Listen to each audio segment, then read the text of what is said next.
آج district park کے election ہو رہے ہیں۔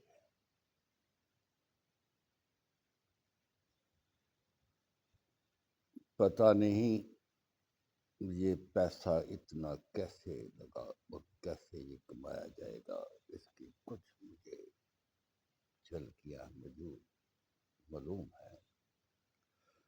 یہ پیسہ کسی بیوہ کا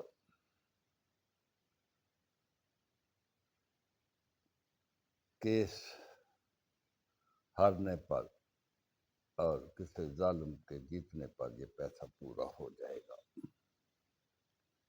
اور ڈسٹرکٹ بار میں 1 سال میں یہ کوئی پیسے پورے ہو جائیں گے، جو کروڑ روپیہ لگا ہے یہ پورا ہو جائے گا۔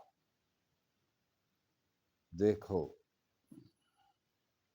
اب کن کن کی قسمتیں ہرتی ہیں اور اپنے کیس سے ہاتھ دھو بیٹھیں گے اور ظالم جیت جائیں گے، پیسہ پورا ہو جائے گا۔ آج الیکشن ہے، شام 6 بجے کے بعد رزلٹ آئے گا۔